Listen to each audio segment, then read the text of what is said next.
Hi, my name is Didi and I'm an addict. In this quick 5-minute speech, I'm going to tell you what it was like, what happened, and what it's like now. Um, First, I want to start off by saying that drugs were never really my problem. They were the solution to my problem. When I was younger, I grew up in a very abusive household. I had parents who were raised by addicts, and so they did the best they could with what they knew. Growing up in the household was very abusive, neglectful, and it was really hard to get around. As a result of that, I would go to school often ungroomed and with a lot of childhood traumas. So naturally, I didn't fit in very well with the other students, which led, by the time I was in junior high school, it led to being bullied and kind of ostracized from the society. And things were looking really grim. It was a dark time in my life until I found drugs. When I found drugs, I found a group of people that didn't really care too much about my lack of social skills, and we would all get high together, and I had found relief. I had found relief from my problems. So what that did was it led to, by my 20s, I was hanging out in Hollywood on Santa Monica Boulevard. I was using drugs in my body to get places to sleep, to get more drugs, to get food for the day. It was a very rough, dark time in my life. Eventually, that led to mental health institutions, jails, very, very dark times. So now that I told you what it was like, I'm going to tell you what happened. As I mentioned before, I was in mental institutions and going down a dark path. My sister, who was also an addict, saw me and thought that I had gone so far down the rabbit hole that I might need help.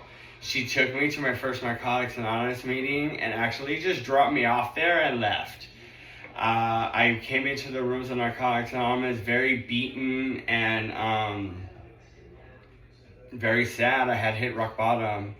When I came into the rooms, I had thought to myself that maybe I would find a better connection to drugs, or I would find recovery. But either way, once again, I was looking for relief, just like I was in junior high school. The good thing is that I did find relief. Now that I told you what happened, I'm going to tell you what life is like now. Since I've been in Narcotics Anonymous, I have learned to let the people in Narcotics Anonymous love on me. So much so that I learned to love myself. It was a very weird and awkward feeling at first. They like to hug in those meetings a lot, and I was not used to that kind of attention. I didn't know what it was like to have somebody treat me with love and respect who didn't want something in return. They would take me out to dinner, buy me a hamburger, give me rides to other meetings, and give me free coffee, things like that. And when I thought that they would want something back, they would turn me away and say, no, we just want to show you the love that we were once shown. Having built this community, I started learning how to love myself. I would look in the mirror. I had a sponsor tell me to look in the mirror and give myself daily affirmations every day, that I'm worthy, I'm worth it, that I can do this, things like that. I was also taught to get myself dressed up and to go to the movies by myself. I was taught to go out to eat by myself, to not seek validation from other people, which was a totally new concept to me. I am very, very grateful that I let the people in those 12-step recovery rooms guide me and show me how to live. I now manage an apartment building in Long Beach. I work another job for St. John's Community Health doing harm reduction services, connecting homeless people to medical care and teaching them about safe use practices. Yeah, I just want to share that in conclusion that any addict can stop using, lose the desire to use, and find a new way to live.